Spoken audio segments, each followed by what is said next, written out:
And I immediately said yes, because in the past we have worked together, and I think we are building something in terms of creating global awareness on Indian philosophy. And I came to realize I haven't vested too much, at least for some years, in Advaita, because not that my focus shifted, but I have been working more closely on Trika materials for now. And actually, when Professor Chakravarti asked me, I was composing a Sanskrit text. That's a very short, very short treatise, actually, for from the non-dual Trika perspective. But I promise you, I will not mix these two systems, only try to make a case for the need of a new interpretation of the Upanishads. Because when we talk of Advaita today, we are stuck to think that Advaita is equivalent to the works of Shankaracharya, and not denying that he is the best scholar as far as reading the Upanishadic texts are concerned, or the commentaries upon the Brahma Sutra. Even the best scholars nonetheless deserve the same critical approach from scholars, and we shall not refrain from reinvestigating and making it timely to address new concerns that have emerged in the global philosophical arena. So keeping these in mind, as Professor indicated, I will just drop a few lines and then we can initiate the conversation. There is a clear gap between the Upanishadic creation theories and the Advaita of Shankara. New research in Advaita by, it's not very new actually anymore, by Hajime Nakamura. This is one of his books, and this is the second and even a bigger volume, A History of Early Vedanta Philosophy, Hajime Nakamura, and my own work on the Purushavada system demonstrate an early Advaita in different light, having a positive approach regarding creation. The Advaita of Shankara grounds the Brahman the same way Nagarjuna grounds Shunyata. Not that Shunyata is Brahman or Brahman is Shunyata. I'm talking about the logical approach to establish the Brahman, non-duality of the Brahman. And so the same way Nagarjuna grounds Shunyata, and in this regard, his work is heavily influenced by Gaudapada's Mandukya Karika. The juncture where we can notice the shift in interpretive methods for grounding Advaita by affirming creation or negating creation is in the Brahma Sutra of Badarayana. The text, however, comes with different and contradictory commentaries, and it is challenging to trace the original intent of Badarayana without relying on the commentarial tradition. In all accounts, the institutionalized scholastic Advaita schools rest on the very text, the Brahma Sutra. So it is contextual to cite the text before initiating our conversation on creation theories in Advaita Vedanta. Badarayana wrote, Tad ananyatvam arambhana sabdadibhyaha, 2:1-14. The sutra reads as, based on the stanzas such as the beginning, there is identity between cause and the effect. Shankara cites several stanzas from the Upanishads to explain this sutra. Some of them are Vacharammanam vikaro namadeyam mritiketyeva satyam. So all these are vikaras, are only the names only. The, like we say, pot or sharaba, like bat or whatever, we give the name for the clay pots. These are just the names, and what is real is the clay. Mritika iti eva satyam. Only the clay is true or real.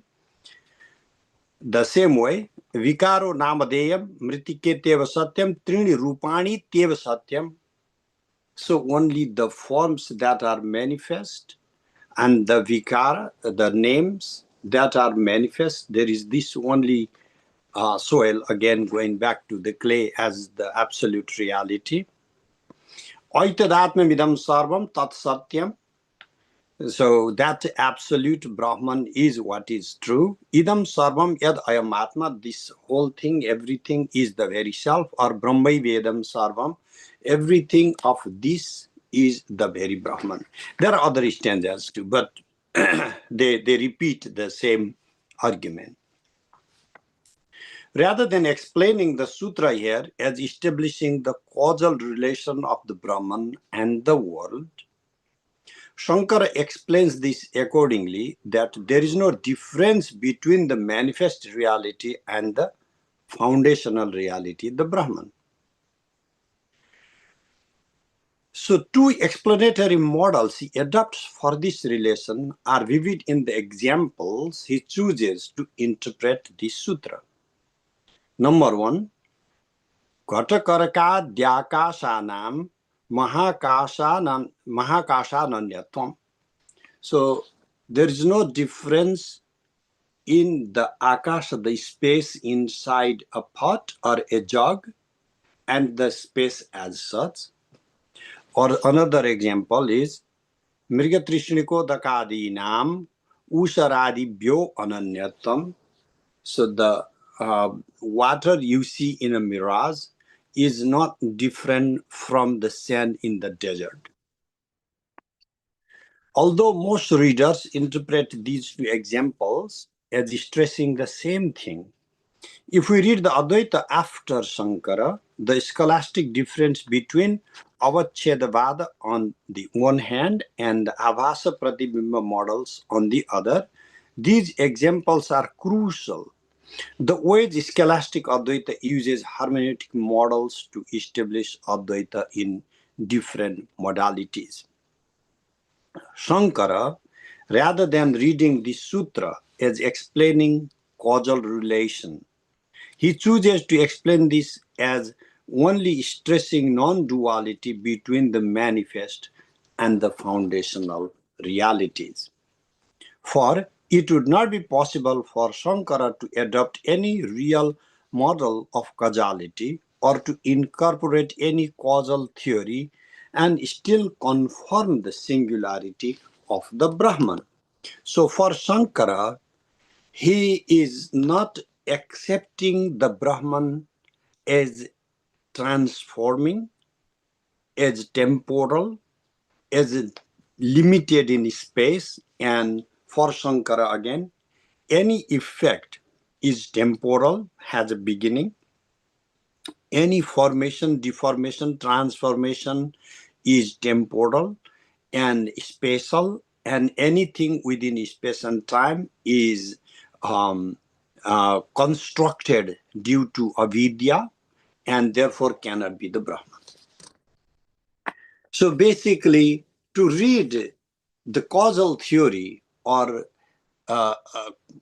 within Advaita is simply go and to reject causality. And let us see how it goes. If we read early Advaita, based on the fragments we have from Bharti Prapancha or Dramida or many other acharyas, the Upanishadic position can be a positive exposition of the world as a mere manifold expression of the singular absolute Brahman. And so, when the Upanishads make a statement such as Tasmadva etasmad atmana akasha sambhuta, so or from the very Atman, the akasha, the space comes into being, there is no secondary interpretive strategy required. So it's from a straight line reading, it's not necessary to reject cause and effect relation here. Even this model does not come in a single form, even the earlier Advaita, as the transformation model, such as the gold turning into different ornaments or the milk turning into yogurt, are not the same. The name only, the difference in name only is very clear in gold and its ornament, but that's not the case when we are using the transformation model based on milk and yogurt, because you cannot trace back that yogurt into milk. It's changed. What type of transformation is it maintained here? An example of a tree and its branches and leaves can be an interpretive model of absolute non-duality of the world and the absolute without negating the manifold. Shankara is aware of this model. Actually, while commenting upon this sutra, Tadananyatam Sutra, Shankara makes a case to initiate refutation by rejecting first the model that this sutra supports the singularity of the absolute while accepting the manifold, similar to the branch, etc., relating with the tree. He rejects the example of the foam bubbles with the ocean with the same breath. His argument is that the Arambana text says, Mritike teva satyam, or only the causal clay is real, meaning not the manifest forms like pot. His argument is, if the text were to confirm non-duality of cause and effect, the Arambana passage would not affirm the validity of only the base or the foundation upon which, as Shankara expands the argument, the projected reality manifests. He argues further, the Upanishadic passages such as Yatra tu asya sarvam atmaiva abhut tat kena kampashyete, or for the realized being, since when he recognizes everything is the very self, the Atman, there is no perceiver or the perceived, there is no duality. So he cites this passage and then explicitly rejects perceiving duality upon self-realization. And if the examples such as a tree or branches or bubbles and tides on the one hand and the ocean on the other were in fact the explanatory model for the Upanishads, there should have never been an issue of perceiving duality while also recognizing singularity, meaning when you recognize oneness of the tree, you don't stop seeing the leaves as the leaves, branches as the branches. Or when you recognize the ocean as a singular entity, you don't stop seeing the tides as the tides or the bubbles as the bubbles. So Shankara uses this example to reject that there is some type of continuity of perceiving difference, perceiving the manifold upon self-realization. And he concludes on this ground that Sarva Vyavaharanam eva prag brahmatmatva vijnanat satyatopapattehe. So then he comes to the conclusion that Sarva Vyavaharanam, all our transactions in the world are satyatopapatti, are confirmed or established to be true prag brahmatmata vijnana. So prior to the recognition that the self is the very Brahman. With regard to the passages such as Tasmadva etasmad atmana akasha sambhuta, as in Taittiriya Upanishad, there's a clear reference for sambhuta that comes into being. And there are many other, tada ikshata bahusyam prajayeya, like the absolute wills to be many. Shankara argues the name and forms is what is created and not that there is real causality. So strictly speaking, from the perspective of Shankara, this causal relation is nothing but a name or a form, a new structure comes, we give a new name. Like you go to a mine, you dig out some rocks and you melt it, and a particular form, you call it gold, and then you melt it further and you make some ornaments, you give a different name and a different name. It's just like the shape is transformed and a new name is given, the substance, the base. There is no real creation happening. We are just changing the shape, giving new names. It would be, from modern evolutionary perspective, there is no actual evolution, just a mutation or some kind of form, structural change that we are calling some type of creation. His phrase, avidya kalpite namarupe, yes, he repeats this phrase, namarupam avidya kalpitam, namarupe avidya kalpite, name and form are constructed by avidya. Further helps to reject any real causation as it comes to the Brahman and the world. Now, we need to make an observation here before we go further synthesizing Shankara's philosophy. What is Shankara is saying is that there is no cause or effect relation, since there is no real difference in the world and the foundational Brahman, or that even the vocabulary of causal Brahman or foundational Brahman is just for the sake of conversation.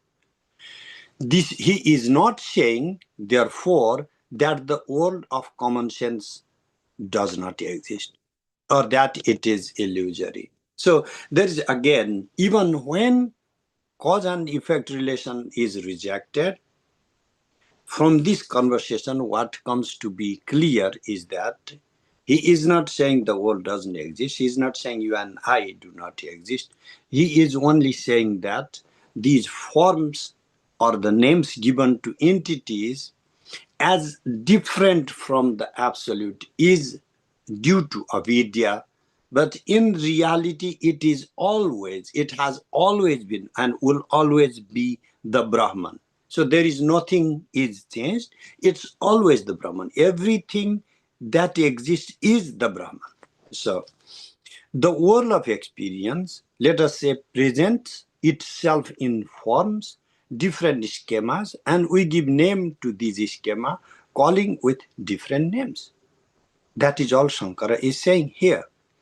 The forms or names are not what the absolute reality is, or what lies beneath the forms that are appropriated by our sensory faculties, or are structured and categorized by our language and brought to conversation with names. So this point needs to be stressed here, because that's where Advaita of Shankara is heavily misunderstood. So let's say, let me give this example of a tree again. Let's say a tree.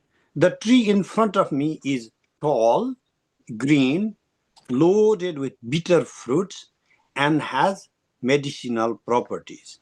And we call this a neem tree. So the tall tree, the way I started, the tallness is in relation to my own size. If there were giants, the neem tree would not be any more tall.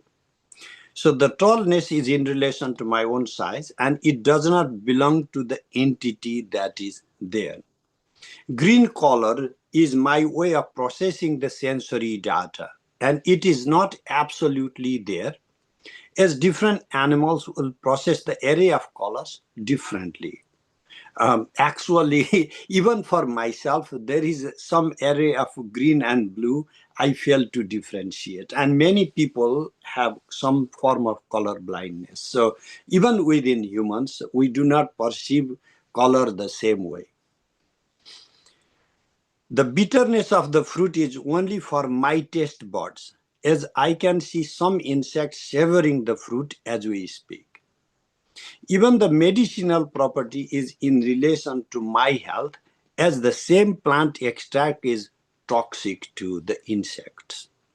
We use actually neem oil to kill insects. I've given the name neem tree, and the entity did not come with it, was not originated with it. So this is not saying the entity does not exist. This is only saying how our relations, our biological relation, our physical relation, all appropriate the entity in a particular way. The form and name are dependently given, or therefore caused by avidya. It is not saying the entity there does not exist. It is what it is. What is this then? As it is the Brahman. The relational reality we have created on top is what Shankara is saying, avyavaharika, conventional for convention, and is caused by name, the language we give, or the form.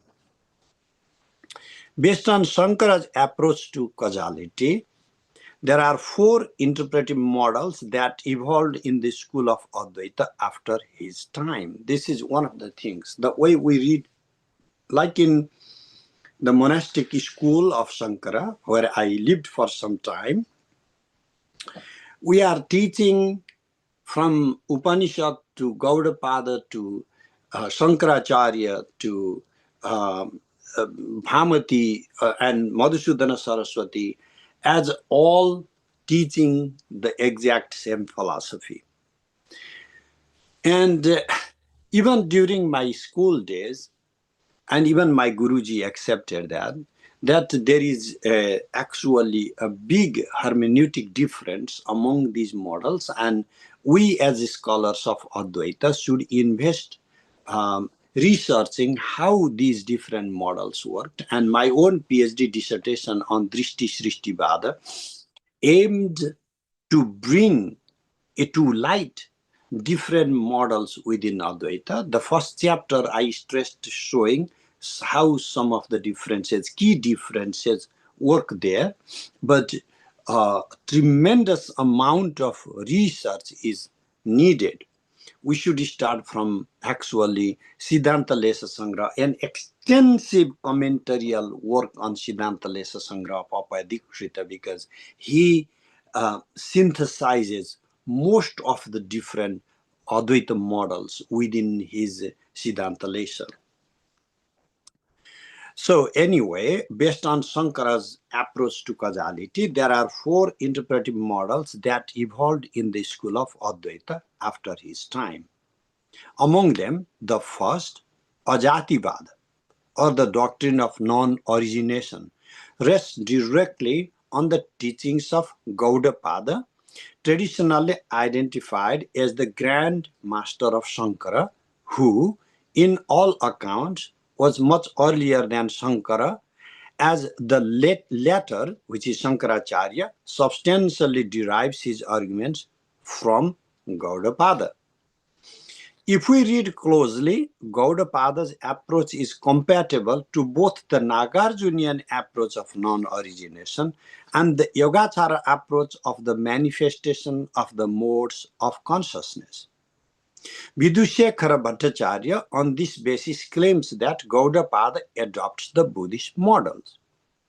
While there is no argument that the interpretive approach of Gaudapada substantially derives from the Madhyamaka and Yogacara approaches, Gaudapada is keenly aware of the foundational difference between the doctrines of Svabhava on the one hand, that confirms the foundationality of the Brahman, and the non-substantiality of emptiness in the Buddhist teachings. So, of course, again, we need to reread post-Vidushekhara scholarship on Gaudapada is needed, because some scholars who are dogmatically reading only Shankaracharya's interpretation and rejecting any influence of Buddhist philosophy, that is also wrong.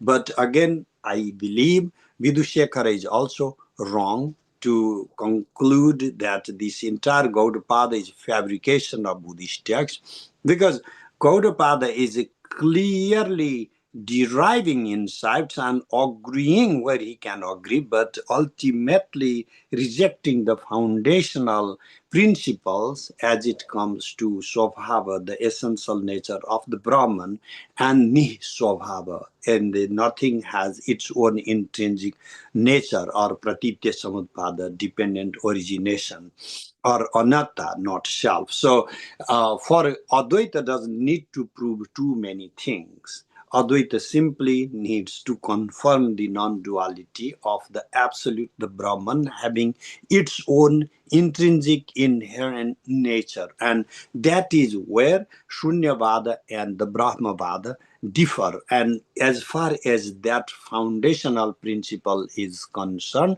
Gaudapada is through and through a Advaita Vedantin. And I think this should have been stressed. And so this should have given us a deeper insight into the classical hermeneutics, the way Gaudapada is utilizing the opponent's position to refute their own foundational categories. That's the smartness or genuineness of Gaudapada. And I think that this new way of reading Gaudapada is much needed today.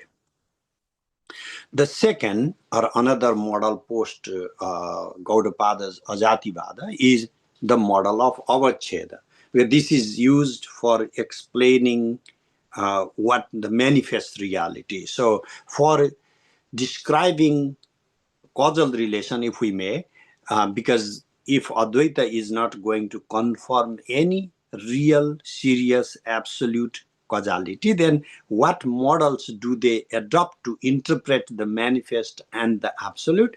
The first is Ajati, of course, then that's directly saying there's no origination. The second one is Avacheda Vada, the doctrine of delimitation.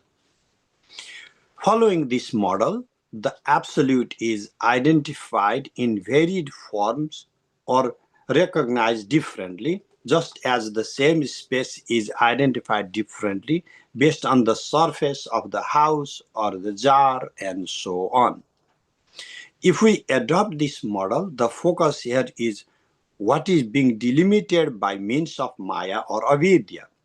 And as far as the substrate is concerned, it is real, it is singular, and it never undergoes any modification. As I had mentioned earlier, the example Shankara gave of the space divided in different names follows this model closely. To say that the space is divided differently due to different limiting factors is very different from saying that there is a real cause in giving rise to space inside the house or a jar, because the space inside the house is not created. It just is given a different name due to structure. Even this model comes in rejection of real causality at the end of the day. So we can find this in Mandana Mishra's Brahma Siddhi more profoundly, and if we want to read closely the Bhamati commentary of Vachaspati Mishra upon the Brahma Sutra, we can see this model to its fullest extent. The third alternative model that the Advaitins use for explaining causality is that of Abhasa. There are different ways of interpreting this category. The way Abhasa is explained in the Trika of Kashmir is different from the way Abhasa is explained by Sureshwaracharya, the disciple of Shankara, who is credited for developing the interpretive model of Abhasa. We can say that the second alternative that Shankara gave, the one of the tides or the bubbles that they gave, fits well with the Abhasa model. The last example was of the mirage, actually, the mirage example. Since, except for the substantiality of the foundational desert sand, there is nothing substantial as far as the mirage is concerned. Again, just by seeing an example, identity in example, we should not conclude what is derived as the same conclusion. Because the mirage example is substantially used by the Madhyamaka philosophers, for example. But what they are stressing is in non-substantiality of the mirage. And they are not even interested in discussing the sand dune where the mirage is possible. But when a Advaitin uses the same example, he is stressing on the foundational reality of the desert sand on which we see a mirage. The second model, the model of Abhasa, traces the stanzas such as Indro Maya Vihi Puru Rupa Iyate or Rupam Rupam Pratirupo Babhuva, or the absolute manifests into manifold form with Maya, or Ekadha Bahudha Chaiva Drishyate Jala Chandravat, like the moon in waters, the absolute manifest as one or many. Again, as far as causality is concerned, this model comes to reject any real causation. The Advaita doctrine of Drishti Srishti or the Ekajiva models rests primarily on the Abhasa arguments. Again, in these models, the primary issue of exposition is not just the manifest modes of the world or perception, but the very perceiver in the phenomenal world. Are there multiple subjects perceiving intersubjective reality, or is there just a single self, jiva, even in the phenomenal world, merely fragmented due to the conditioning factors of the inner cognitive complex called the Antahkarana? So when I started working on Drishti Srishti, I started because my whole background was the Yoga Vasishta, and then I encountered Drishti Srishti there. But then Yoga Vasishta is not a scholastic philosophy text. It incorporates multiple models within, grinds all different non-dual models. And so sometimes it appears that there is an actual creation happening, and other times it's simply rejecting creation as such, only stressing on drishti, a mere perception. And even this drishti is interpreted differently. Drishti is just pure consciousness and a total rejection of srishti. So even when srishti or creation, the word comes in the conversation in Advaita, mostly it is used to stress that there is no real causation to be confirmed. Now, ultimately, the Pratibimba model is credited to Padmapada, a disciple of Shankaracharya, and is primarily adopted by Prakashatmayati in his Panchapadika Vivarana. This model appears repeatedly in Vidyaranya's Panchadashi, a significant work for studying Advaita. My first book, actually, that Guruji taught when studying Advaita Vedanta, and other commentarial works like in the Bhartika, Brihadaranyaka, Bhashya Bhartika of Sthaneshwar, Vidyaranya's critical commentary. Following this, the singular son manifests as many based on different reflections. Here, what is being reflected, the light, is not illusory. The same way, the conditioning factors of karma may give rise to the plurality of the selves, but that does not make the subjective experience as such as illusory. So far, I've explained causality based on Shankara and his successors. This, however, does not address the Advaita as it was recognized by the earlier writers. We have two sets of evidence for this. Number one, the fragments from early Advaita authors.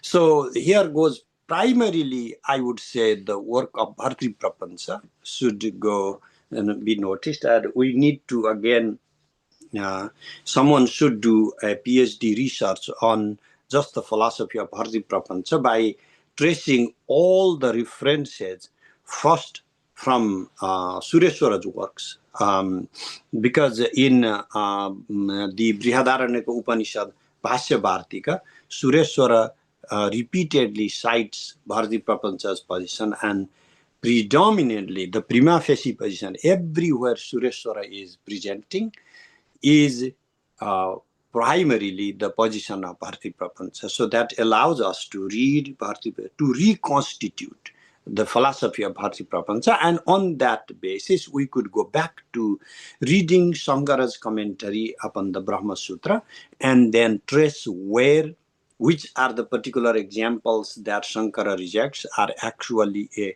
close reading and critique of Bharati Prapancha's philosophy. And then there are many others, and to understand many others, Indologists have given substantial amount of scholarship, and we can go back from my own Gurukula. We also have this edited book, Shariraka Mimamsa Bhashyam. It has the commentaries of Anubhuti Swarupa and Chitsukha and Anandagiri, and then we already have the Bhamati, Kalpataru, and Parimala. So 6 different commentaries upon the Brahma Sutra, Shankara Bhashya, the commentary of Shankaracharya. We could trace as much as possible and reconstitute the philosophy of Bharati Prapancha. That would give us a clearer picture of the Advaita before Shankaracharya. And 2, the critique of Advaita by the opponents of the Advaita Vedanta, such as the Buddhist scholars like Kamalashila or Shantarakshita, or the Advaita cited in the Madhyamaka Hridaya, or the Advaita as critiqued in the Jain literature, such as Dvadasaranaya Chakra of Mallavadin. I do not want to go extensively on these models for 2 reasons. One, as I mentioned earlier, Nakamura's 2-volume work, A History of Early Vedanta Philosophy, extensively addresses this model. And 2, most of my arguments are already shared in 2 articles of mine. One, the Purushavada article, and the next on panpsychism and transformation, where I extracted some passages from the Mahabharata. So in the Purushavada, I have read primarily the text, the Jaina text of Mallavadin, the Dvadasaranaya Chakra, the way he rejects Purushavada as non-dual philosophy, the Upanishadic philosophy. If we were to adopt this model, we would come much closer, theoretically speaking, to the philosophy of Somananda Utpala and Abhinavagupta. Now, there you go. There you can say I am biased because I'm bringing the Saivaiti non-dualism into the picture. So what has emerged in this 20th or 21st century Indological gymnastics is to read every school as like separate islands.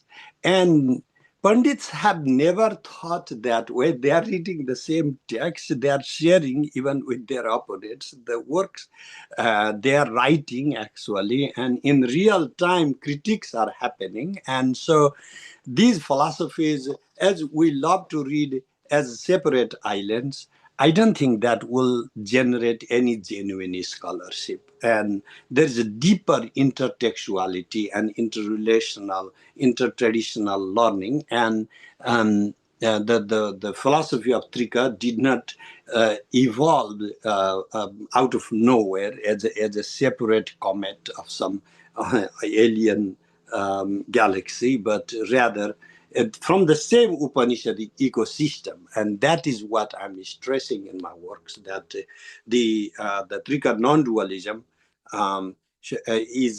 we can easily read Trika non-dualism as one of the commentarial tradition within the Upanishadic thinking.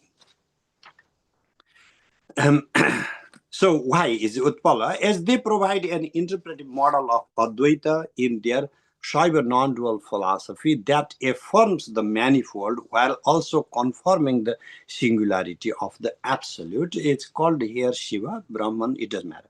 So if you are not stuck with the absolute category, the name they have used. There's no denying that causality is an interpretive category.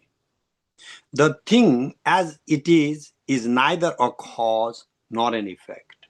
I myself, as far as my own being as such is concerned, cannot be determined as the father or the son. That's a relational identity. So even if this rejection of causality provides a logical structure to stress non-duality, this heavily rests on Maya or avidya as far as the manifold is concerned. On the other hand, if we were to trace the Advaita prior to Gaudapada, or the Advaita that explains the manifold as the intrinsic nature of the absolute, this helps us engage the manifold modalities bearing the same degree of reality as the absolute or the foundational reality. So two prominent examples to illustrate the case. Number one, from the Rig Veda, the Purusha Sukta explains the singular Purusha manifesting into the manifold, dismembering itself. Purusha evedagum sarvam jadbhutam jachabhavyam. My own branch is the Shukla Yajurveda, so I will not be citing in the Rig Veda style. Dismembering or establishing a relationship of correspondence for explaining the manifold with the limbs of Purusha. So, ajayamano bahudha vijayate. So, this is the approach that we can find already in the Veda, is manifesting into the manifold without actually being caused, ajayamana.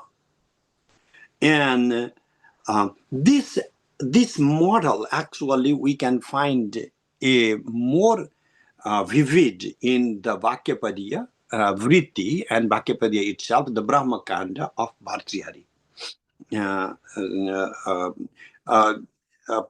Ekatvepi prithakve neva vartate. So while it is one, it manifests as if many.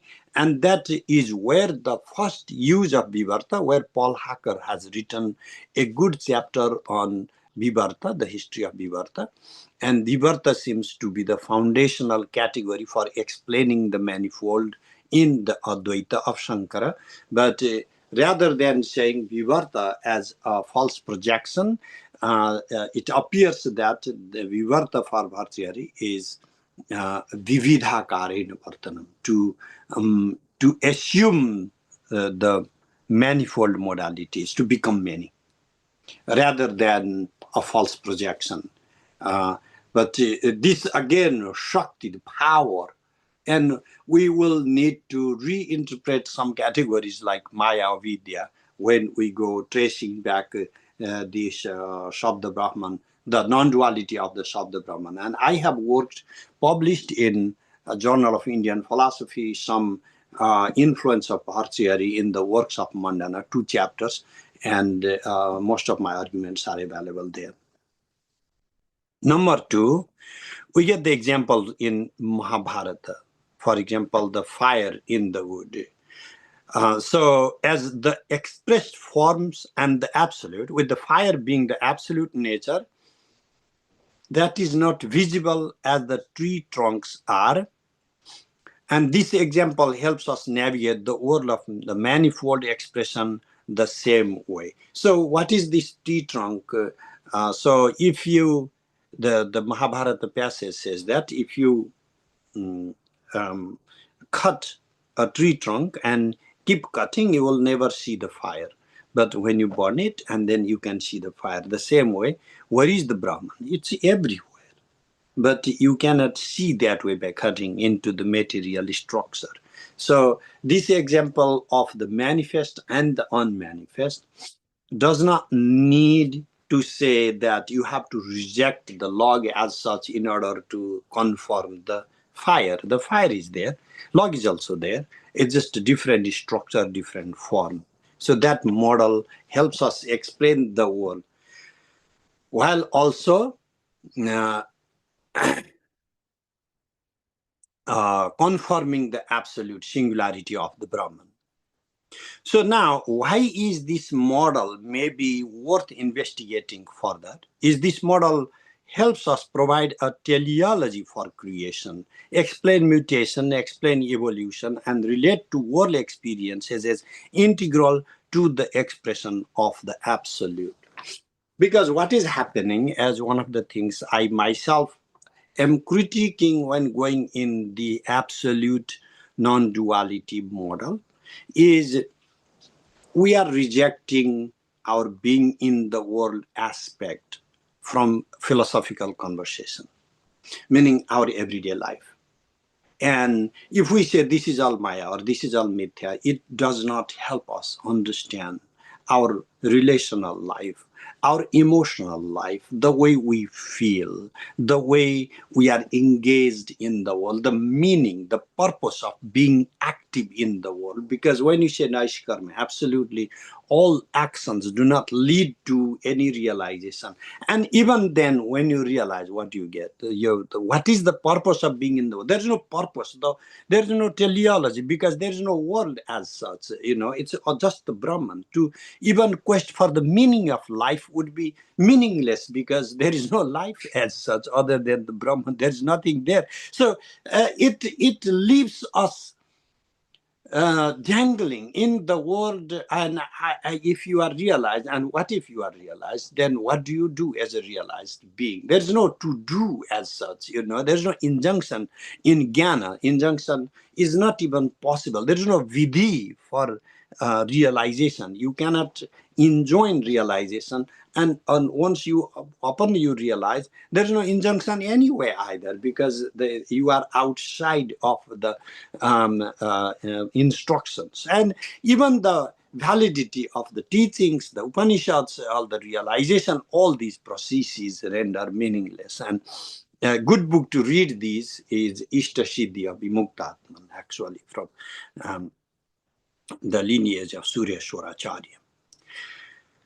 So, accordingly, this also helps us bridge the gap between the active life bound in rituals, because we do our activities, like we are having this conversation today, as is exemplified by Mimamsa philosophy, while the scope of Mimamsa remains to explain the rituals, the Vedic rituals. That doesn't mean that it should not give us the explanatory platform for our everyday life and the realization of the absolutes. Because if we go in Kevala Advaita and reject our relational life, our everyday life, our actions, then the Kevala Advaita stops giving any meaning, any sense. So, because the meaning is derived in interaction with the world in our intersubjective platform, and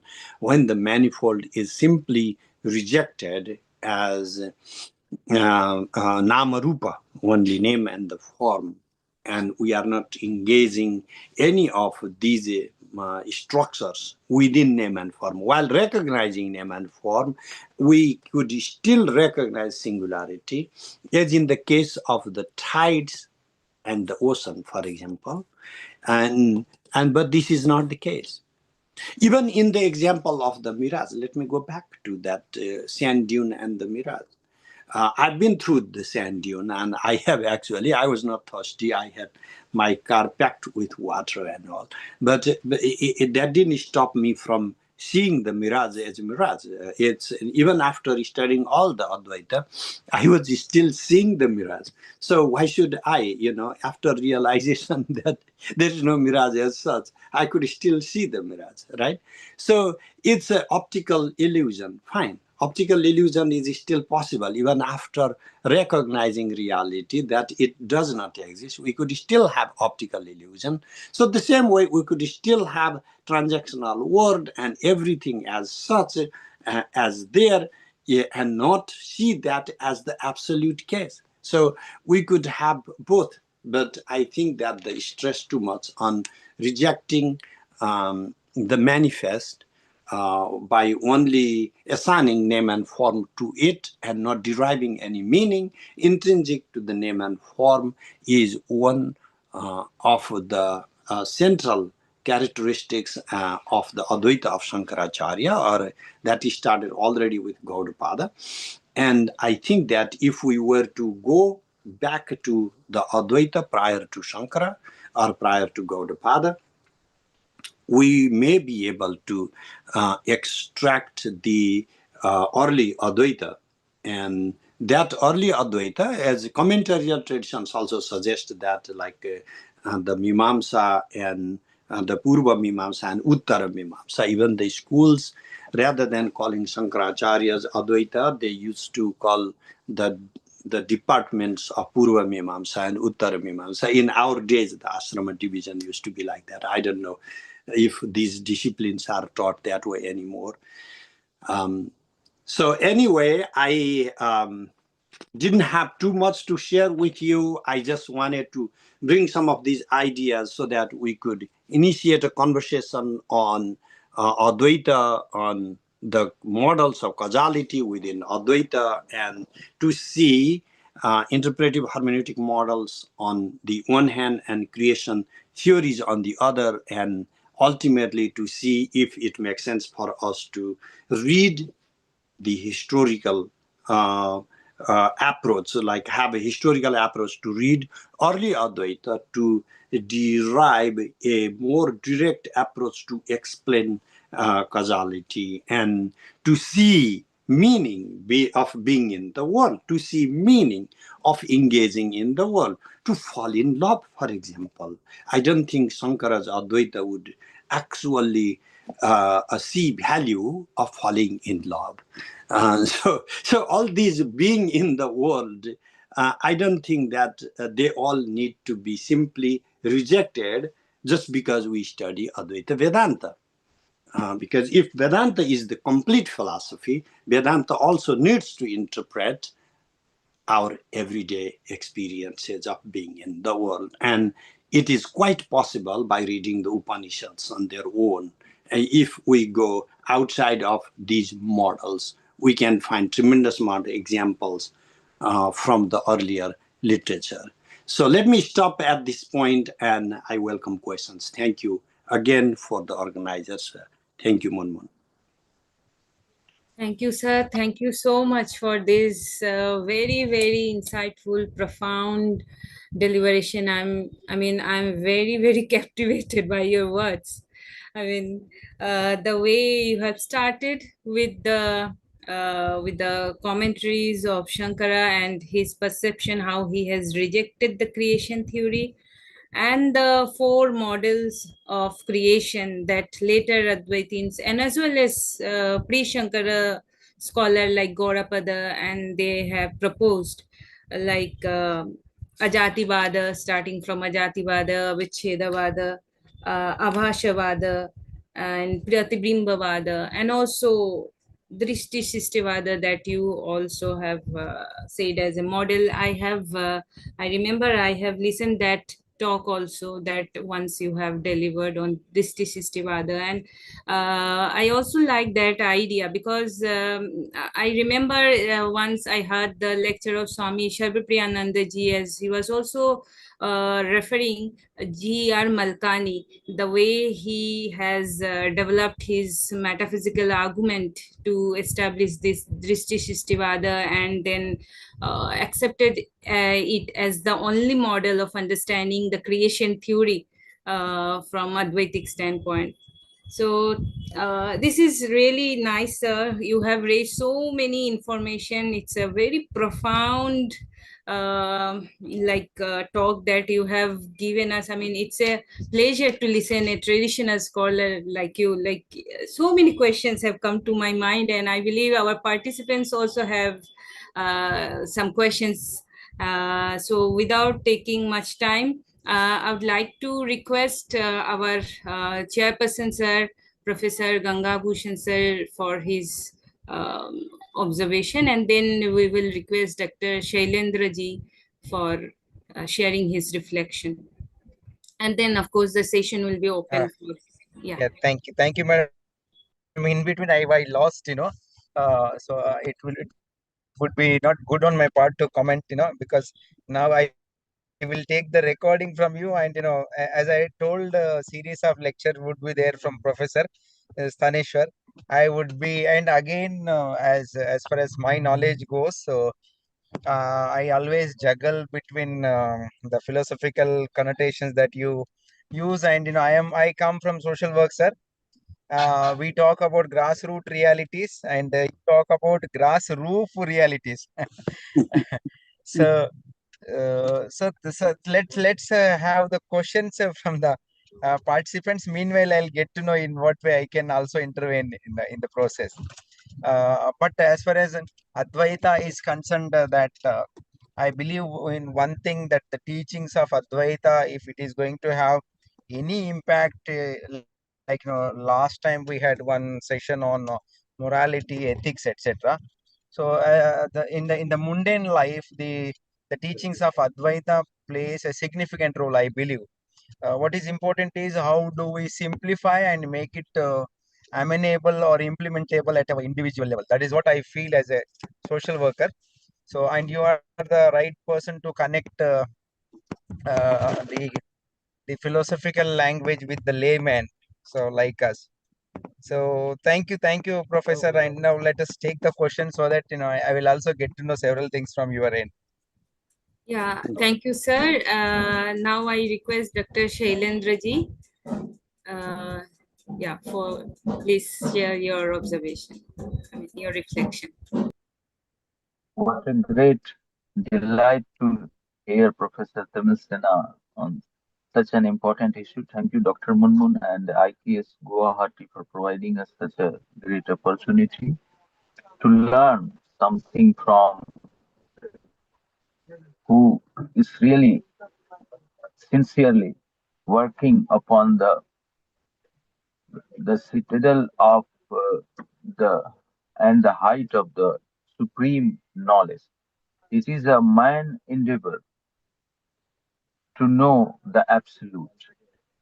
And Professor Timil Sinha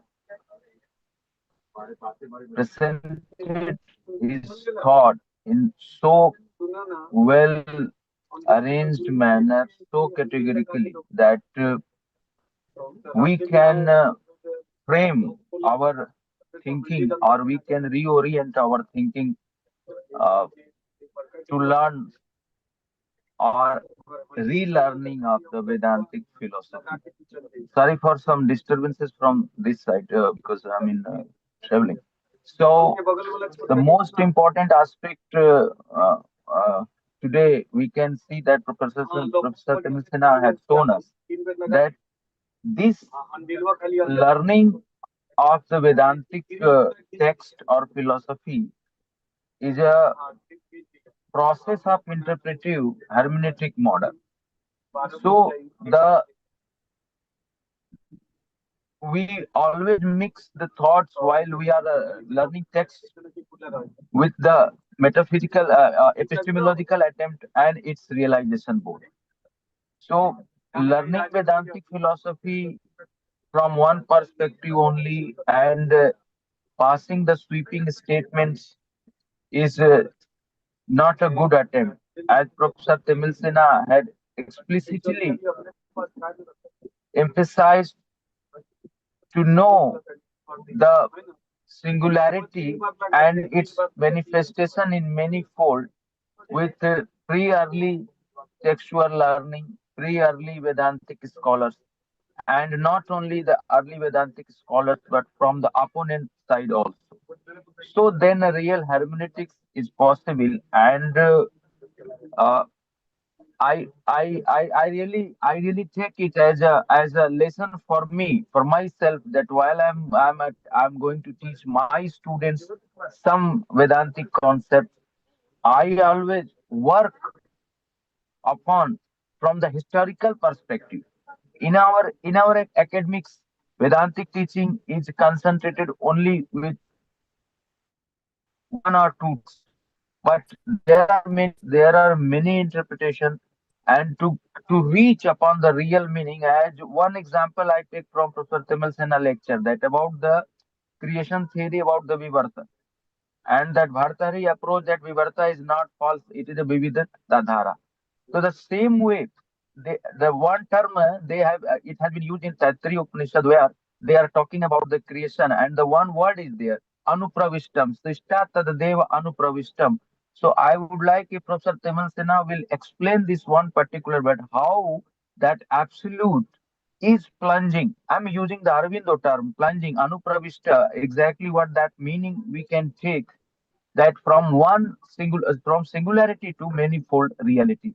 So this is a big question, and this question definitely, I'm not talking about the absolute solution, but in the process of in the process of churning that real knowledge, that how that one singularity, science is still also searching for that explanation, and spirituality and philosophy is also seeking the very early time. So this one process is really important to know how that singularity manifests itself into manifold reality. Because this, as Professor Timalsina said, that to know, accept the reality of being in the world, not to reject. I think this will be the teleology behind the Sankara's philosophy. Uh, there are many more questions. I think Dr. Munmun had herself also, and the audience also putting some question in the box. So I must be grateful and thankful to Professor Temal Sinha for his such a illuminating talk, and we are eager to listen him more in future whenever we'll get a chance. Thank you so much, Dr. Munmun. Sorry for the disturbance. Thank you so much. So would you like a little comment on from my side on Tatsrishtra? Okay, let's try. Again, for me, the more I read Advaita, the more it appears to be a simply a hermeneutic process. Even the Upanishads themselves are trying to interpret in many ways the early Vedic stanzas. Sometimes we even see the references, the way they are trying to interpret it. So, Tatsrishtra tadeva anupravishat tadekshata bahusyam prajaya ekaki naivare me. So, ajayamano bahudha vijayate tasya jonim paripashyanti dhiraha. So, we have references of this one only plunging the metaphor because it's literally anupravishat. I agree with you there. But again, as an Advaitin, through and through, I would not accept the interpretation of a anteriority and posteriority, because the text, if you read, Tat Srishtva, having created that, the manifest reality, Tad Eva, that what is manifested, Anupravishat, it plunged into, penetrated within it, as if there was a moment of a gap, as if there was, I don't care how infinitesimal the time was, then there was actual duality between the creation and the creator. But no, so that is where it's just an interpretive model to say that the very Brahman continues to be at the intent, I believe, of this text is not to affirm, even for a fraction of a moment, some type of a gap of the absolute from soaking the manifest. And how would I interpret? I am more and more interested in developing an interpretive model for one to become many from biological perspective. And I would not be isolated, because the Upanishadic texts also give substantial amount of embryology. And why I find, and not that they had the same embryological cellular generation knowledge that we have today in 21st century. I'm not claiming that, but the example is there, and let's derive the same example. Of course, they were aware of the sperm and the sperm as a singular cell becoming many. How does it become many? It is split. And there is no mother cell or some kind of soul in the mother cell to enter into now the the created divided cells. It multiplies, and that is one thing that happens perplexingly. The manifold just happens, and then the singularity is retained because I myself identify as a singular entity with 100 trillion or so separate entities claiming to have their own territory inside my body, and I don't know how many billions of alien entities are surviving within my body parasitically, actually. And I can't even survive without these parasites, actually. So I cannot wipe out all the bacteria from the body and then just remain as me, as a single human cell being. So how this collective still retains the singularity, and then how the one single cell comes into this manifold, and still the organization, the structure, I do not experience. When I think of my self-experience, not the absolute Brahman, let's stop. Every time we think of Advaita, and then we start annoying our esteemed scholar who does social works, just the previous, sorry, I forgot the name. And he gave a beautiful example of, I work on grassroots and grassroots. And then the way we have made Advaita is, we are about the Brahman, and the world has nothing to do. And then immediately, what does the grassroots and the grassroots have to do with your beautiful, lofty Brahman? It does not. It's good for spiritual realization, but we don't need spiritual realization. Actually, it's like even from the Vedantic perspective, from the Advaita perspective, we don't need it, because need itself is a karmic product. Avidya. Need is created by avidya. So there is no need for self-realization. Because there is no, actually, even the act of realization, because even that would be avidya. So it would be just a meaningless gymnastic, to tell you the truth. Therefore, I would say we need them now, because I'm not going into that type of non-creation model. Therefore, I was drawing attention of all the scholars to work on more of a positive approach of interpreting Advaita, and there the actual creation and actual relational world and the manifold and meaning in life, being in the world, everything is possible. And that's where I would like to take us or have further conversation in it. Thank you so much. Thank you, Professor. Thank you so much for such elaborate reply. There are many more questions, but I would not. I will not. I mean, feel the right of the audience, learned audience. Dr. Munmun, please. Thank you, Professor Timalsina, sir. Thank you, Shailendraji. Yeah, sir, we got few questions from our participants. Shall I take one or two from the chat box, sir? Yes, please give me one at a time. Yeah, okay. So the first question is from Pranoti Sinha. Her question is, what is the ultimate means of knowing the Brahman? That's a very good question, Dr. Sinha. There are two responses, okay? From the perspective of the realized being, there is no means.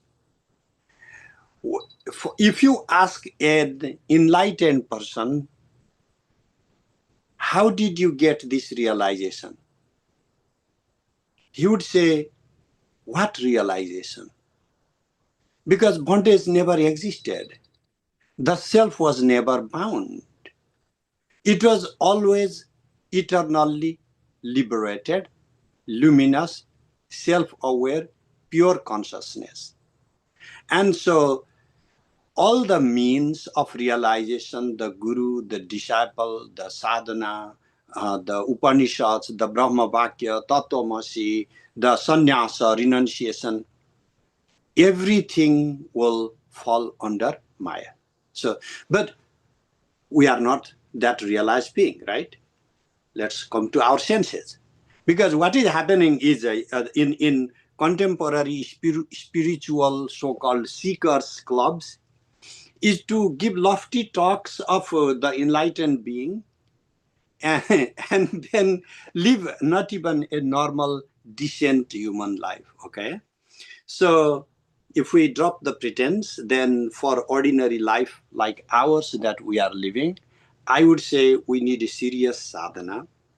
And even within Shankara's monastery, the sadhana of yoga practices, particularly Sri Vidya, all the four mathas have incorporated within their system. And so my own Guru Parampara traces the lineage of Shankara for that matter. So these sadhanas have been integral to the practice. Is there a guarantee cause and effect relation?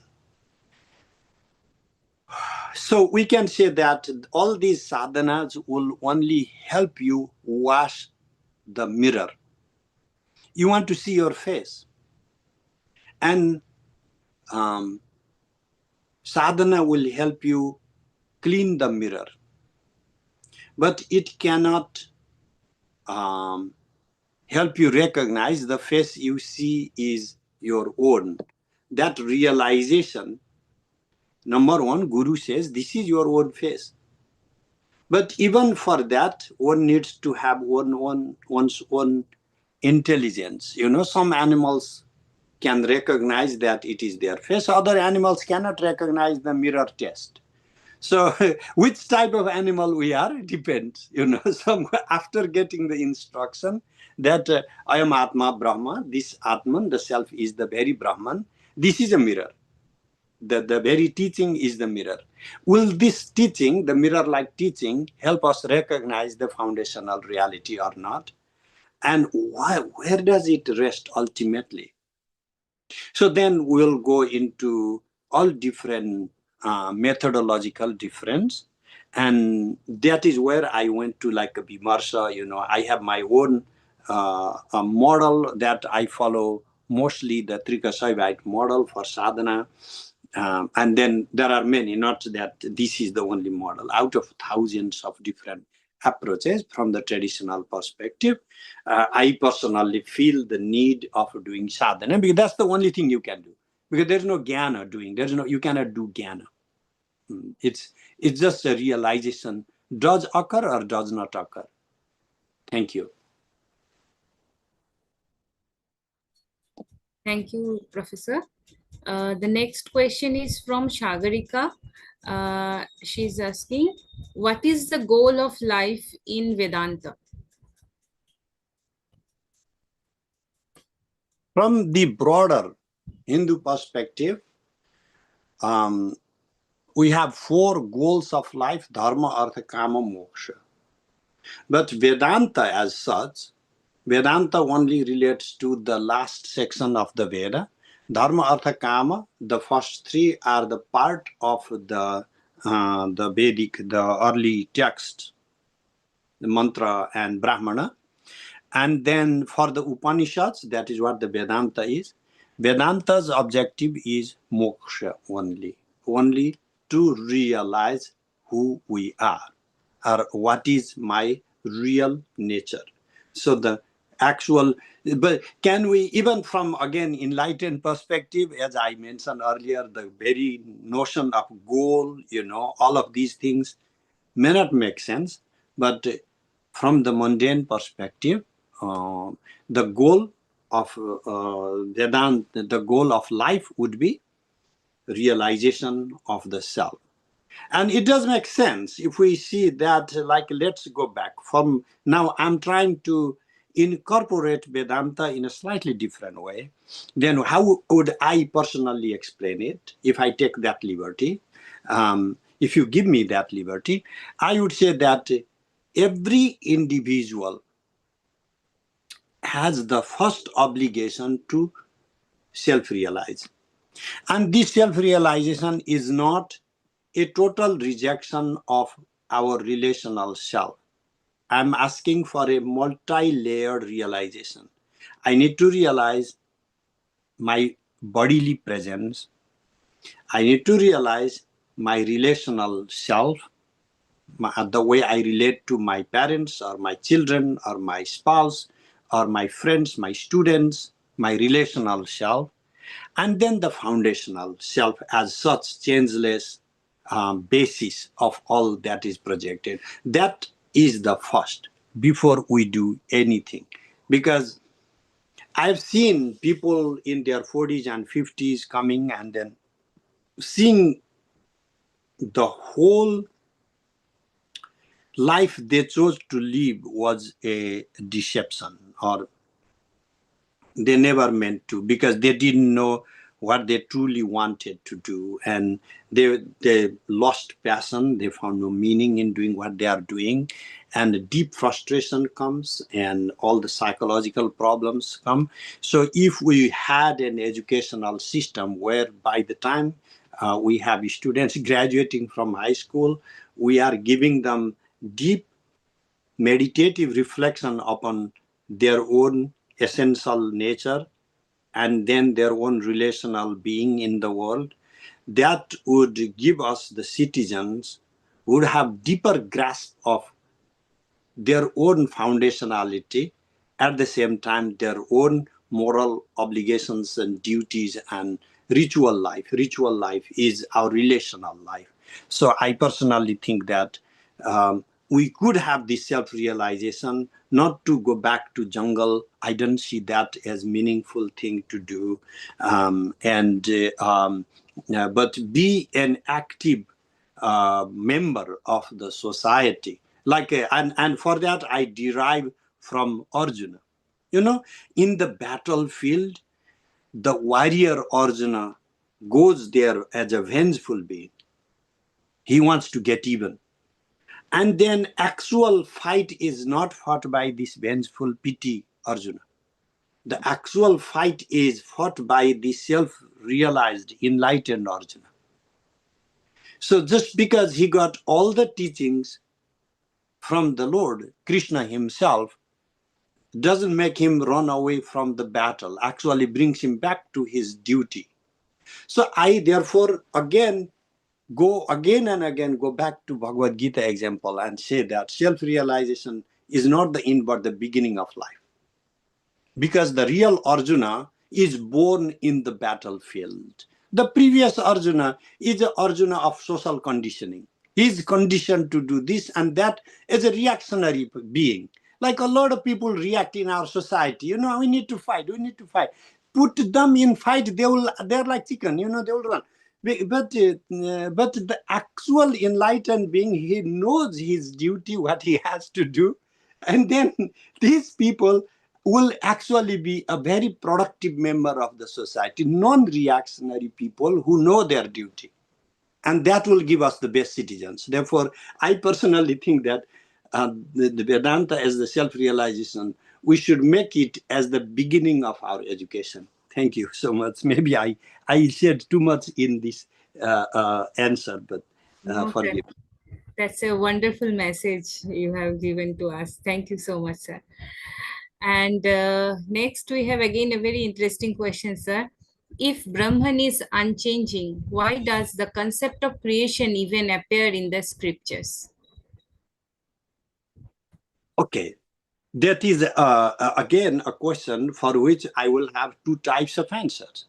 Because if you ask Shankara through and through strictly, he would say Maya Kalpita.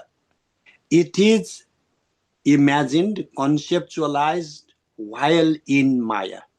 Like you see in the night, you go to sleep and you have a dream, and in the dream, you see your beloved as dying or dead, and you are crying and lamenting and lot of things happening. You can even see your own death and your own cremation. And then you wake up, there is no death, there is no crying, there is no lamenting. It was all illusion. So from Shankara's perspective, all this creation is like creation in a dream. That's one answer. But that does not, as I tried to explain to you in my main conversation, that does not satisfy me, Like, but there is creation, because my still this expectation remains that. Yeah, you said it's all just a bunch of illusion or ignorance. I still feel like it is there. And therefore, what I'm saying is like, let's go to a different interpretive model and say there is creation. Then what would be the point? That's a big question. Svabhava, it is one of the interpretations I get from Upanishadic passages, is its intrinsic nature to assume the manifold. But why would it ever want to embrace the manifold, to be a finite being and to suffer in the world? So this main line of argument, that to be in the world is to suffer, and nobody wants to suffer. And what is suffering?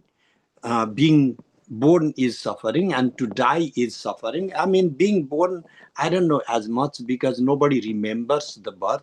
I mean, we forget, I think, immediately. There's no memory of being born. But yes, death, actually, nobody has the memory of death, because when you die, you are dead, no memory left. But we have this angst. We have the anxiety for death, for sure, and we suffer this imminent annihilation of the self. But that's not all that is life. There's life is the between part. And the between part also gives us the possibility. The very idea of suffering is possible only if there is life. The very idea of enjoyment is possible only if there is life. Meaning is possible only if there is life. Liberation is possible only if there is life. So therefore, life is the foundation for every single possible meaning. What is life for? To discover meaning, therefore. Because only if there is life, any discovery of meaning. What is the meaning? You discover your meaning. I discover my meaning. Somebody discovered the meaning of life to go to the moon and is working so hard. Somebody, I myself don't find that as my meaning, my purpose of life. So just because I myself do not relate to that meaning, I have no right to say that's meaningless. This is how life unfolds with manifold meanings. We have this life as a platform to constantly discover meaning. Thank you. Thank you, sir. Thank you so much. Sir, if you allow, then I will read questions. Otherwise, it's up to you if you have. Okay, sure. Last one. Last one, Moon. Okay. Okay, then. Thank you. So, there is one question from Dr. Danish Ali Ahmed. He's asking, sir, is Maya a part of Brahman or separate from Brahman? If Maya is a part of Brahman, then Brahman itself must contain duality. But if Maya is separate, it contradicts the principle of non-duality. What is your opinion, sir? That's a classical trap. You want me to put in trap, don't you? So there is the Saptavida Anupapatti Acharya Ramanuja posted, and then post-shankara Advaitans had to try to fill in from this side and that side. And it's like if your blanket is 4 feet and you are like 6 feet tall, you go towards the feet and head is exposed towards the head, the feet is exposed, and then you interpret Maya this way, and then it fails to explain the other way. The Advaitins and the Vishishtadvaitins first, and then later the Madhvas also came in the same picture. But this whole thing came, I know that Godavari Mishra and some scholars have worked recently. A volume has come to do Advaita without Maya. I forgot that I had the book somewhere, but there is a beautiful book as product of, I believe, a conference. It's a collected volume. So I've not answered your question because this question has been answered for the last 1100 or so years, and no satisfactory answer can ever come. But at least from Shankara's words, Nanu kasyam avidya, whom shall this avidya belong to? So whoever is asking, this is his. So when you say, what is ignorance? Just like dream, the dream projected reality is not an intersubjective reality. It is private, it is personal, and you don't have to lie about your dream. Like, oh, I saw in a dream I was a king. It doesn't matter, so or a beggar, because it's everybody's dream is his or her own creation. The same way, everybody has their own limitations. Where does this avidya come from? Is this avidya separate from? If avidya were to be established as an independent category, it would not be avidya. We would have known it. That is why what they say, sadasadvyam anirvachaniyatve bhavarupatve. So it is not determinable as existing or non-existing, but it has a mode of being a different type, because like a dream projection, you cannot say dream projections therefore do not exist.